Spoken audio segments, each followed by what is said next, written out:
Hey, what's going on, everybody? Welcome back to the TJR Auto channel. My name is Tyler, and in today's video, we're working on the GTO once again. Now, I'm still waiting on parts, if you guys saw the last video, to make the car, in my eyes, like safe to drive.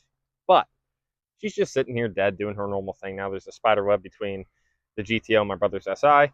And yes, this is not mine for anybody who has seen it in the background. I only own this shitbox, and that shitbox. That thing really is a shitbox.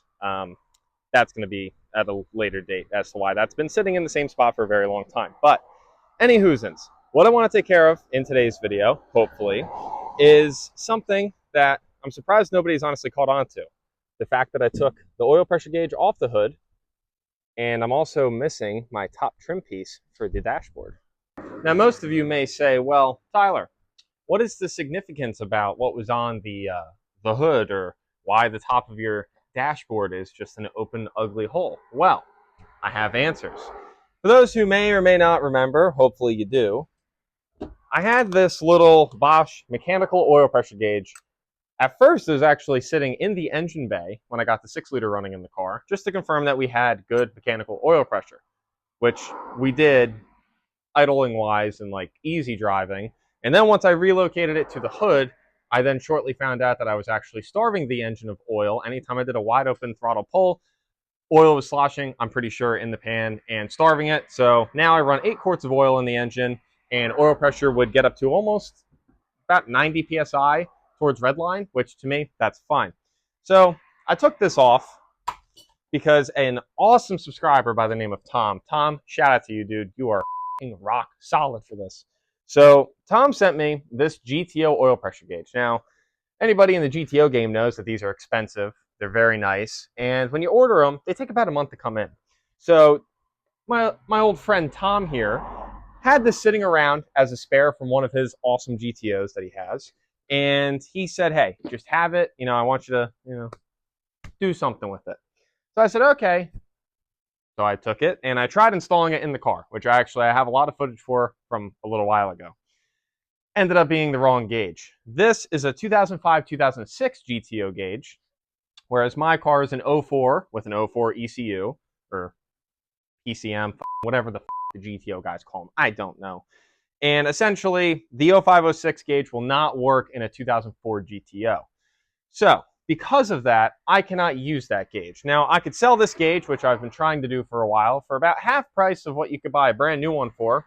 Nobody has even sent me an offer on it.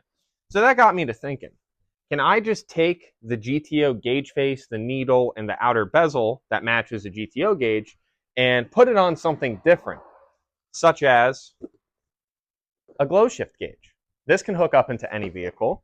And it's just a standard, you probably can't see it from back there, but it's just a generic looking oil pressure gauge. Nothing fancy, nothing crazy. But the gauges are the same size. The 0 and the 100 point look to be just about in line. So before we try even installing anything in the car, I would like to see if I can do some face swaps. And if we can do a little face swap action, we'll have a pretty bitchin' gauge for about 95 bucks is what I paid for that glow shift gauge. Like I said, Tom sent me that gauge, the GTO gauge, for free. Only thing he wanted me to cover was shipping, and I had no problem doing that because, like I said, that is just ridiculously awesome. So if I can at least still get some parts off of that GTO gauge and put it on the glow shift gauge, in my eyes, I'm still running the gauge that Mr. Tom gave me. If I can do that, I'll be a very happy camper, as I really do appreciate the fact that he sent that out to me. He didn't have to. He could have just kept it on the shelf and, sold it to somebody else or given it to a buddy. Instead, he decided to ship it to me from a different state. So I think that's pretty cool. So Tom, thank you again, sir. Now, let's see if I can destroy these gauges. First things first, let's try to get this GTO gauge open and just see if this face is even removable. I really don't see why it wouldn't be. I just knew that this outer bezel can unscrew and screw onto it. So I figured we might as well start with the easy one. Now, this looks like it just pops right out. Like that. Ooh, I'm touching it. All right, so I'll put this back where it was, something of that nature. Oh, okay. So that's how that's constructed. Now, that I guess that can, okay, yeah. Aha! Oh, okay. All right. there's a lot of doohickeys in there, and I have not a single idea what one of those does. But we do have the GTO gauge face. All right, so now that we have our donor face, let's put that off to the side and hope that we don't break it. Now we have to get the glow shift gauge apart. So I only found one person took one of these guys apart on like some Honda Civic forum or some shit. And from what I understand, this outer ring is kind of like clipped or like clamped on. So we're actually going to have to be prying it up gently to try not to destroy it in case we end up having to put this back together the way that it is. After absolutely obliterating the back side of this, let's see if we can get it to pop off. She's a very tight fit, this one, let me tell you.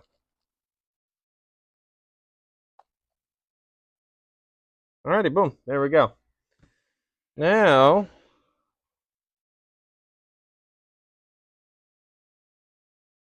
okay, ew. Fucking always got flying at the worst time. Get the f out of here, bro. Okay, so now, okay, so I'm just going to make a little mark on the outside that this is our 0 point. Just so I remember later. I'm not going to remember. But, dude, what is with the flies? Fuck. God damn it. I'm distracted.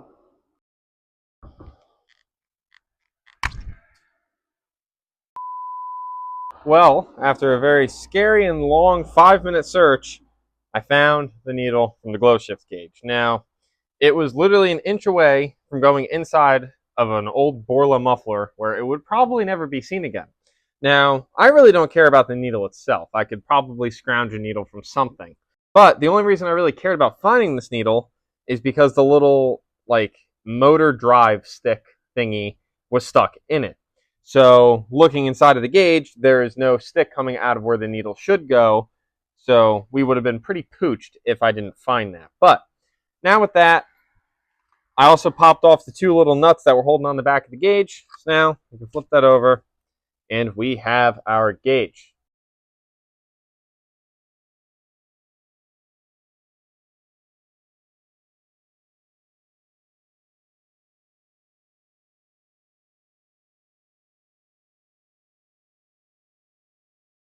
Inside of this glow shift box, we got some wiring. This is our main power harness. We got this fancy hood for the gauge. We have the little mounting stuff for the gauge. And we also got this sensor harness as well as a sensor, which I already installed, so I'm going to show you that now. This setup is pretty nice looking setup. I mean, like, the wiring itself seems fine. It has nice little heat shrinks on it and whatnot. I personally did not want to put this through the hot heat that it's going to see, because it is right next to the header where I have the sensor located. So I went ahead and put this cheap, fancy, like, flame retardant, fire resistant thingy cover on it. I don't know. We'll see if it works. It was on Amazon, so probably not. So I placed the sensor right above my beautiful leaky power steering rack that we're not going to talk about. But on the back of these GTO pans, they have these little Allen key plugs in them. You can see the dark plug right there. So essentially, I took one of the plugs out because this is a oil pressure circuit, if you will. Put a 90 in it, and then I put a adapter, and then now the sensor. So what I'm thinking is that's really not that far away from the header.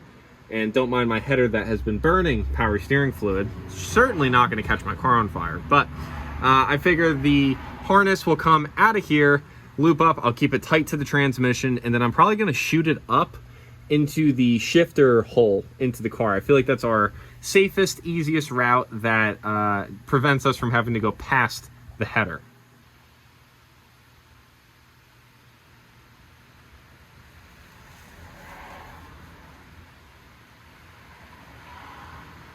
So now let's move on to the wiring of this. So as we can see, this is all that we need right here. Ground, a headlight switch source, ignition switch source, and a constant source. So I already went ahead and did all that, but I'll walk you through what I did. So I've seen a lot of people actually steal all of those wires off of just this, which is the fuel door release. Usually there's a bezel here, which is now there. That has a little fuel door button in it. So I've seen people make like a little mini harness that jumps in between. I just figured I'd steal just the one wire off this. I really don't know if I trust these little taps or not. we'll see what happens. But this is our 12 volt constant. Comes off the purple and white of the switch. That's where I did it. Tapped it right there. Ran a little red wire across. That goes up and then back down to here, which is where the smoker's package is. So I decided to steal the power, switch power, ground, and the illumination all from the smoker's package. I actually do have the smoker's package. As we can tell here, mine has the wire on it, and when you open it, it's got an ashtray and a little cigarette lighter, but my light doesn't work on mine, and I really don't care to need this as a separate cigarette lighter. The one in here does me just fine, so figure this is worthwhile. Red is our switch 12, black is our ground, and then orange is our illumination wire. So this yellow wire here that comes off the gauge harness is tapped to the red that runs up and around to that guy. Kind of counterproductive if you ask me, but hey, I'll take it, whatever. So I figure I'll tidy this up, and then we have our two harnesses come up to here, meet the gauge. I did end up throwing the gauge back together, and it actually doesn't look too bad. For whatever reason, the color changing button is recessed. I thought it was sticking out before. I don't know. I really don't care. So I can't just change the color. I need to use something to poke to change the colors, which isn't the end of the world. I can really care less. I think once I set a color on this, it'll hold that color until I change it or like reset the battery, which I'm not too worried about. But I noticed if I turn my lights on, it does not do anything. So whereas before the GTO gauge, before I took it apart, the actual GTO gauge would light up with your lights. Like I was kind of expecting it to. I'm sure I could wire something differently and make it happen. I'm not too worried about it. But if we take our key, throw it in here, she works. And if I, no thank you, Gemma. If I turn the lights on, it dims. So the dimming function works. I don't know. I'm not exactly sure. The only thing I read in this, in the instructions was literally just what wires do what. I didn't really read how it's supposed to act and whatnot. So, but now, let's see what she does.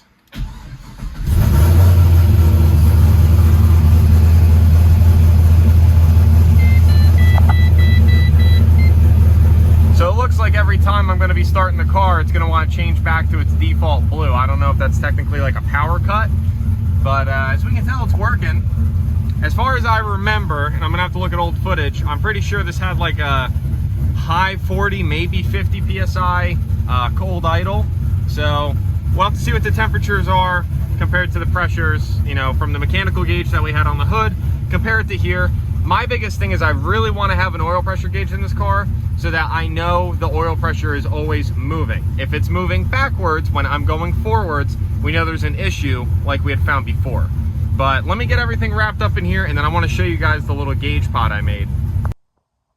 All right, got everything back together. Looking good, looking normal.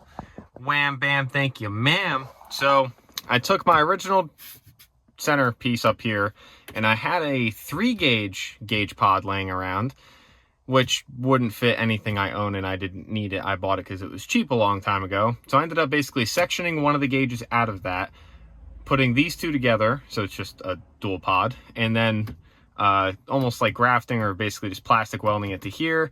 A little bit of body work essentially, and it came out pretty good. Honestly, it doesn't look bad. I left it in primer. I was building this at the same time that I'd found out that GTO gauge I had was not going to work with this car. So I kind of lost interest in even caring to get this piece done. But now that we have a working gauge, I would like to get this thing finished up, get it painted in like a trim black so it'll look like this. And the fit and finish isn't too bad. Again, it's the original trim piece. This front definitely is up a little bit. So I don't know if it was always like that and I just never noticed, or if that was from some of the heat that we pumped into it when I did all the plastic welding. But anyways,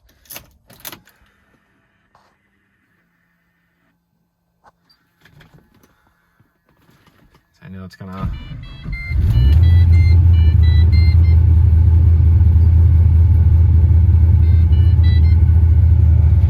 So I did notice it seems to revert back to blue every time. But thankfully, before I fully crimp this outer you know, this outer bezel onto the gauge, I found that there was a little extension piece that I'd forgotten to put back in. So I took the gauge back apart, put that in, and now it works, and is just functional, which is great. So looks pretty damn cool if you ask me. Then again, it dims when the lights come on. You shut that off, it just lights up super bright. And I don't know, overall I think it looks pretty damn nice.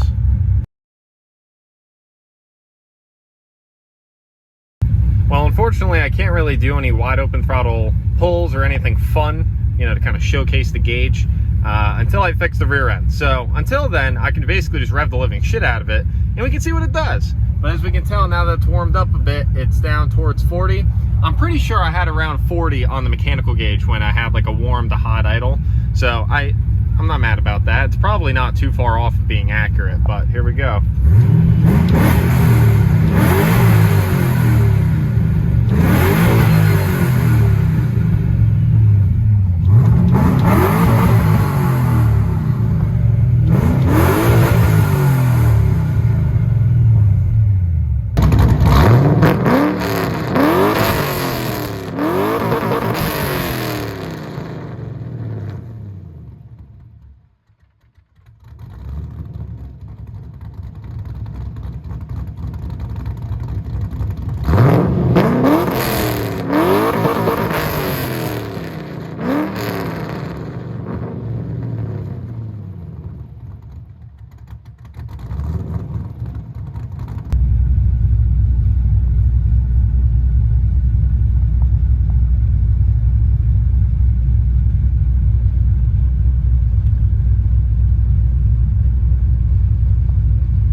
Alrighty folks, so that's where we're going to be wrapping up today's video. I'm honestly pretty stoked that we took 2 gauges, made 1 gauge out of it, and it works and looks pretty damn cool. So let me know down below what you guys think about how the gauge came out. For the gauge pod, you guys probably saw it's a little rough around the edges still, so there's still some sanding work needs to be done, and obviously still needs to go through paint and all that kind of jazz. So I will be wrapping that up shortly, as well as probably getting the Innovate wideband gauge hooked up, so that I can finally get the final tune done on this car, because we're still on like a 80% tune, I would call it. It's definitely not full tilt yet. So get that wrapped up, other gauge and all that. I'm still waiting on the parts for the rear end, so like I can't even do wide open throttle hits at the moment, but hopefully those parts come in soon, and then this car will be in a much, much better place. But anyways, thank you guys so much for tuning into today's video. If you guys enjoyed today's video, please make sure to drop a like and a comment down below, and also make sure you subscribe if you'd like to see more content. But any hoosins, I'll catch you guys in the next one.